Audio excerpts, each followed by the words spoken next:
అందరికీ ప్రైజ్ లాడండి. దేవుని యొక్క మహాకృపను బట్టి మనమందరం ఎంతగానో దాచి కాచి కాపాడబడిన రీతిని బట్టి దేవునికి స్తోత్రం చెల్లిస్తున్నాను. ఈ సమయంలో ప్రార్థనతో ఆరంభించుకుందామండి. మహోన్నతుడా, మహాకృప కనికరం కలిగిన దేవా, సర్వోన్నతుడా, సర్వశక్తిమంతుడా, జీవాధిపతి, మీకే స్తోత్రం. నేను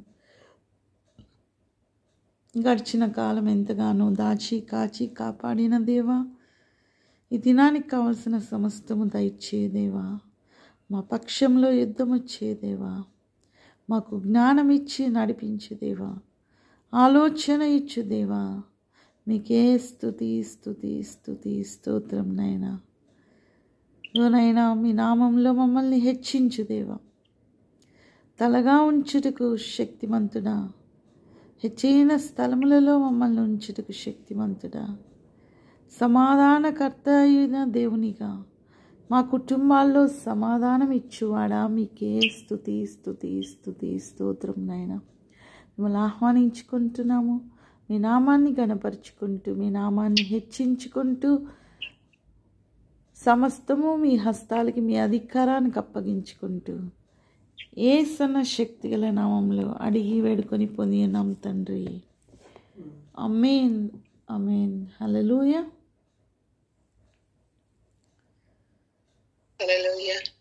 ఈ దినము ఉదయకాల సమయంలో లేచి దేవుని స్తుతించుట, లేదు దేవుని సన్నిధిని వెతుకుట ఎంత మంచిది మనము చూద్దామండి. ఉదయకాల సమయం అసలు ఎంత మంచిది. ఆ సమయంలో మనం ఏం చేయాలి? 119వ కీర్తన 147వ వచనము,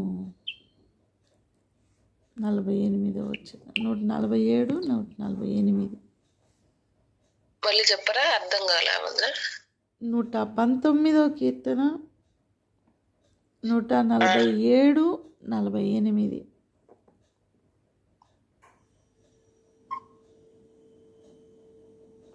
తెల్లవారక మునిపే మొరపెట్టి తిని, నీ మాటల మీద నేను ఆశ పెట్టుకుని ఉన్నాను.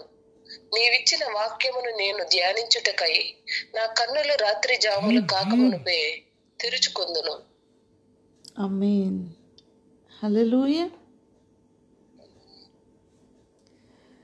తెల్లవారక మునిపే మొరపెట్టి ఆయన మాటలపైన ఆశ పెట్టుకుని ఉన్నాడండి. కాబట్టి ఆయన ఇచ్చిన వాక్యము ధ్యానించినప్పుడు మనకు రాత్రి జాములోని, ఇంకా ఉదయం రాక మునిపే దేవుడు ఇచ్చే ఆ మేళ్ళని బట్టి వెతుక్కునే వారిగా, ఆశ కలిగిన వారిగా మనం ఉంటామండి. కాబట్టి మొదట వాక్యం మనం ధ్యానించాలి, దేవునికి మొరపెట్టాలి. వేకువ జామున, ఇంకా తెల్లవారక మునుపు మొట్టమొదట దేవుని సన్నిధిని వెతుకుట మనకెంతో ధన్యకరము. సామెతలు 31:15 వచనము,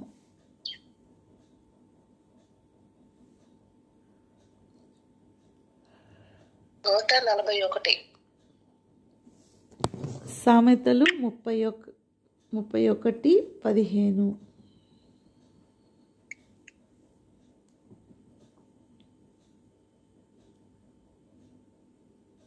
ఆమె చీకటితోనే లేచి తన ఇంటి వారికి భోజనం సిద్ధపరచును, తన పనికెత్తలకు బద్దమును ఏర్పరచును. కాబట్టి ఒక స్త్రీ ప్రతి ఉదయమునే అందరికంటే ముందు లేచి అందరికీ భోజనం సిద్ధపరిచేదిగా, తన కుటుంబంలో అన్నీ కూడా చక్కపరుచుకునేదిగా మనం చూస్తున్నామండి. కాబట్టి వేకువజామున లేవడము అది మనందరికీ ఎంతో మేలు. 2 దినవృత్తాంతాలు 29వ అధ్యాయము 20వ వచనము. 2 దినవృత్తాంతాలు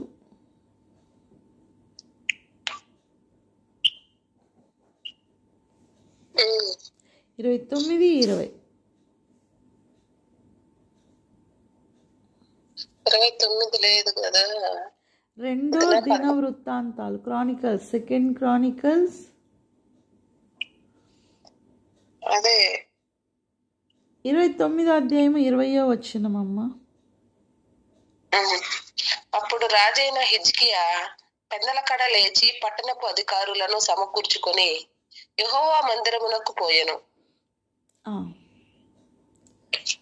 పెందల కడే లేచి, హిజ్కియా కాలంలో హిజ్కియాని దేవుడు ఎంతో ఆశీర్వదించాడండి. ఒక రాజయ్యుండి ఎంతసేపు పడుకుని ఎవరేమనరండి, రాజుదే ఫైనల్ మాట ఉంటుంది. పెందల కడే లేచి అధికారులను కూడా సమకూర్చుకొని దేవుని మందిరానికి, ఆ మందిరంలో ఉన్న దేవుని మహిమను అనుభవించటానికి వెళ్తున్నాడు. తన రాజ్యము కొరకు. ఇంకా 21 కూడా మనము చదువుకుందామండి. రాజ్యము కొరకును, పరిశుద్ధ స్థలము కొరకును, యూదా వారి కొరకును పాప పరిహారార్థ బలి చేయుటకై 7 కోడెలను, 7 పొట్టేళ్లను, 7 గొర్రె పిల్లలను, 7 మేకపోతులను వారు తెచ్చి ఇచ్చిరి. కనుక అతడు యెహోవా బలిపీఠము వాటిని అర్పించుడని అహరోను సంతతి వారగు యాజకులకు ఆజ్ఞాపించెను. ఆ రాజ్యము కొరకు, యూదా వారి కొరకు ఆ పరిశుద్ధ స్థలంలో బలి అర్పణలు ఇవ్వటానికి దేవుని సన్నిధిలో ఒక రాజు పెందల కడే లేచి వెళ్ళడం మనం చూస్తున్నామండి. ఇర్మియా 35:14. ఇర్మియా 35:14.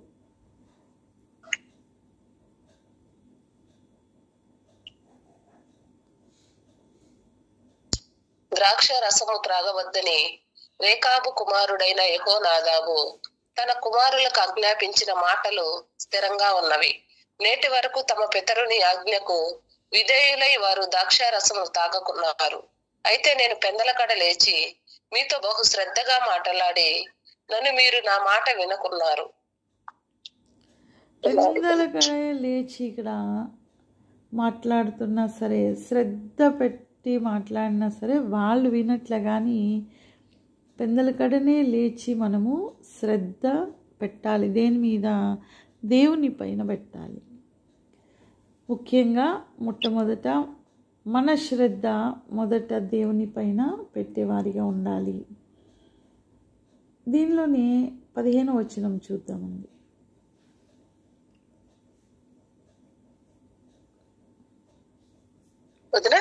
ఇర్మియా 35:15. దానిలోనే 15. వాయిస్ కొంచెం నాకు బ్రేక్ అవుతున్నట్టు వినిపించట్లా. ఓకే, అదే అర్థమవుతుంది. సిగ్నల్ లేదేమో నీకు, వైఫై.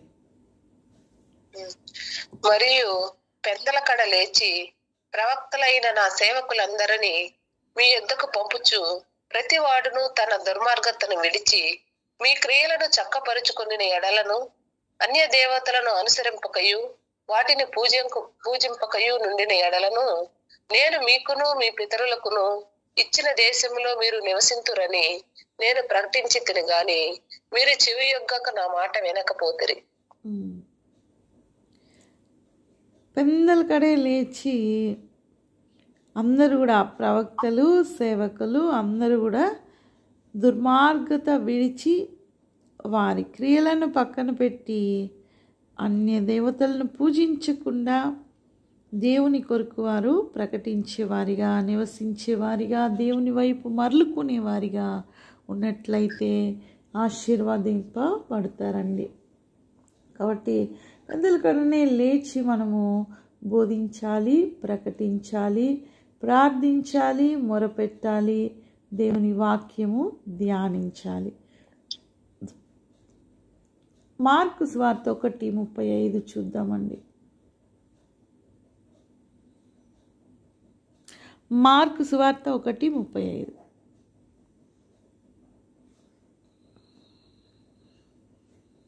ఆయన పెందల కడనే లేచి ఇంకనూ చాలా చీకటి ఉండగానే బయలుదేరి అరణ్య ప్రదేశమునకు వెళ్ళి అక్కడ ప్రార్థన చేయుచుండెను.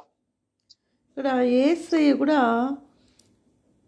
ఆయన దేవుని కుమారుడైనప్పటికీ పెందలకడే లేచి ఇంకా చీకటిగా ఉండగానే బయలుదేరి మనలాగా మనం ఉన్న ఇంట్లోనే చేసుకోవడం లేదండి. ఆయన ఎంతో దూరంగా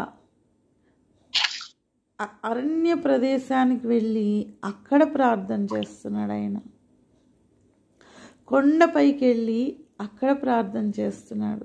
అంటే ప్రార్థించే టైంకి తెల్లవారుజామున, వేకువజామున, ఉదయకాల సమయము, మొదటి జాములో దేవుడు ప్రార్థించాలంటే ఇంకా చీకటిగా ఉన్నప్పుడే మేల్కొని వెళ్ళి మొదటి జాముకి ప్రార్థనలో ఉండునట్లుగా దూరంగా వెళ్తున్నాడండి.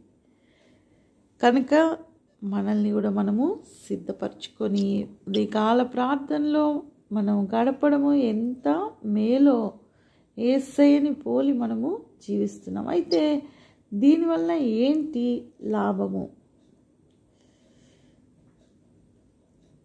సామెతలు 31:18. అస్సలు వినిపించలేదు అదనా. సామెతలు 31:18. ఓకేమా?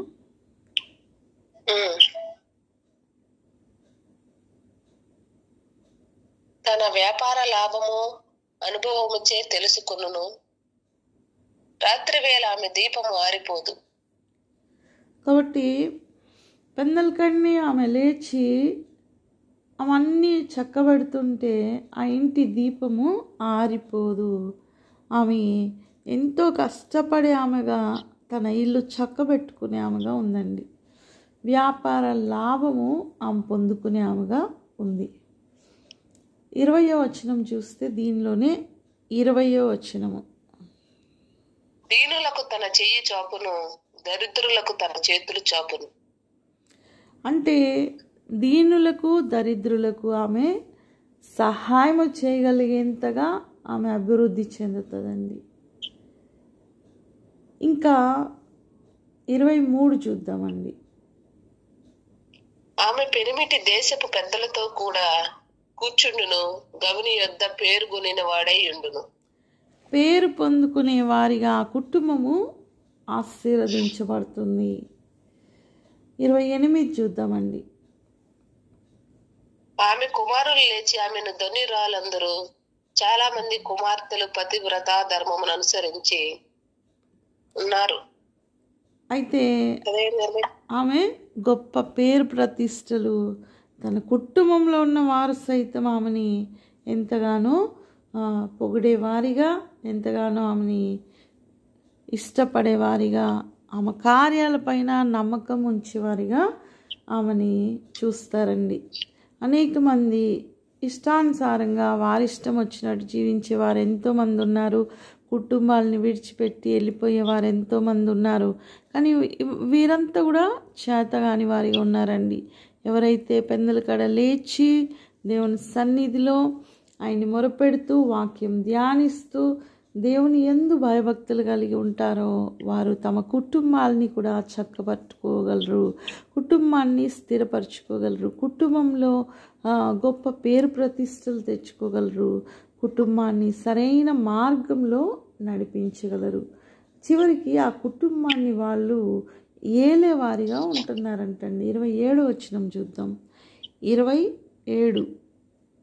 ఆమె తన ఇంటి వారి నడతలను బాగుగా కనిపెట్టును, పని చేయకుండా ఆమె భోజనము చేయదు. కాబట్టి ఇవన్నీ చేసినప్పుడు ఆమెకు అందరూ లోబడతారు. ఆ కుటుంబం ఎంతో వర్ధిల్లుతుంది. పెందలకడే లేచి మనం ఇలాగ ఉండుట ద్వారా మన కుటుంబానికి మేలు, మన కుటుంబానికి ఆశీర్వాదము, మన బిడ్డలకి ఆశీర్వాదం, మన పిల్లల తరాల సంతతికి ఆశీర్వాదం అండి. ప్రార్థించుకుందాం. మహోన్నతుడా, మహాకృపా కనికరం కలిగిన దేవా, సర్వోన్నతుడు అయ్యా, సర్వశక్తిమంతుడు నా తండ్రి, ఒక స్త్రీ పెందలకడ లేచి ప్రార్థించినప్పుడు ఆ స్త్రీ పట్ల మీకున్నటువంటి నావైన తలంపులు, స్త్రీ ద్వారా మీరు ఎంతో ఆశీర్వదించే దేవుడు అయ్యా. ఆ స్త్రీ మొరపెట్టిన మొరలు ఆలకిస్తున్న దేవా, మేము వాక్యము ధ్యానించాలి, మీ సన్నిధి వెదకాలి, మేము నాయన మీ సన్నిధిలో మా ప్రతి ఒక్కరి కొరకు ప్రార్థించి మొరపెట్టి కుటుంబాన్ని బాగుపరుచుకునే వారిగా ప్రతి స్త్రీ తన కుటుంబ పక్షంలో ప్రార్థించుకునే భాగ్యము దయచేయమని సమస్తాన్ని మీ హస్తాలకు అప్పగిస్తూ ఈ దినంనైనా గొప్ప మేళ్లతో ప్రతి ఒక్కరిని ఆశీర్వదించి మరి అవసరతలు తీర్చబడుటకు సహాయం దయచేయమని, యుద్ధము నిరంతరము యెహోవాదే అని ఎరిగి మేమంతా కూడా నా తండ్రి ఇదిగోనైనా మీ రెక్కల చాటున దాచబడుటకు సహాయం దయచేయమని, మేము పెందల కడే లేచి మీకు మొరపెట్టుకునే వారిగా, మీకు విజ్ఞాపన చేసుకునే వారిగా, మీ కృతజ్ఞతలు చెల్లించుకునే వారిగా ఆశీర్వదించి నడిపించమని సమస్తాన్ని మీ హస్తాలకి మీ అధికారానికి అప్పగిస్తూ యేసన్న శక్తిగల నామంలో అడిగి వేడుకొని పొంది ఉన్నాం తండ్రి. ఆమేన్ ఆమేన్. హల్లెలూయా.